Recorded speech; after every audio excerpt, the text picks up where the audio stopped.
SmallCapPower is What's on Your Radar, sponsored by Vina Resources. You're watching SmallCapPower's What's on Your Radar, a video series that takes a closer look at the stock market through the eyes of a financial analyst. With the recent swings that took hold of the market, you'll want to watch and listen closely. Today, we welcome Stefan Muchal, an analyst with Gravitas Financial. Hi, Stefan. Thanks for being with us. Yeah. First off, give us some background on yourself.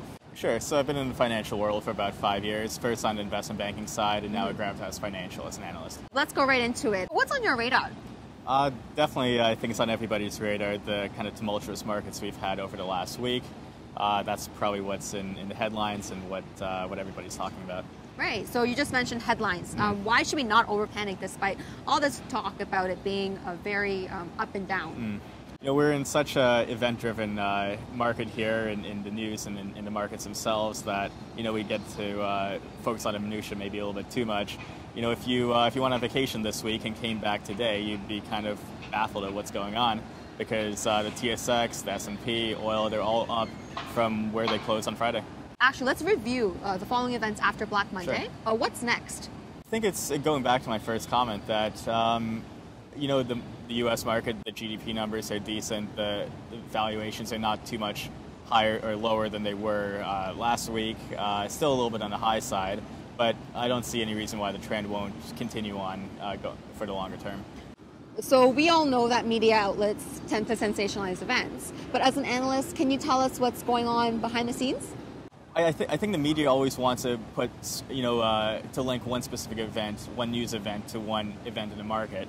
And it doesn't really turn out that way. I don't think we knew too much more this week than we knew last week. It's just, that's just the way the market is. Well, actually, China's interesting that, you know, this whole week was about China. And you look at the Chinese market, it's actually not that important to China as a whole or their economic growth.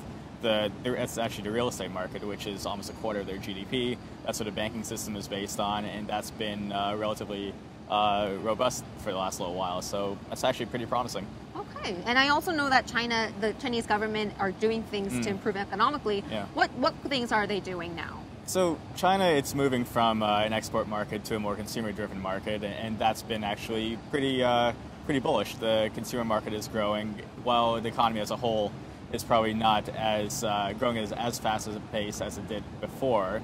As on aggregate, it's still a much larger economy now than it was before.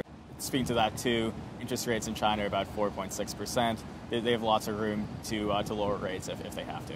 And what are your personal advices for those who are investing?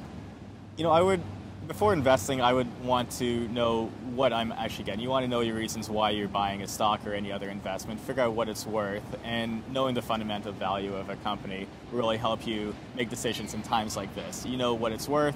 If it's cheap, maybe you buy more. If it's a good opportunity to sell, maybe you do. I think it makes these types of events a lot easier when you know why you got into it and what your exit strategy is and how long you want to hold an investment. Thank you, Stefan.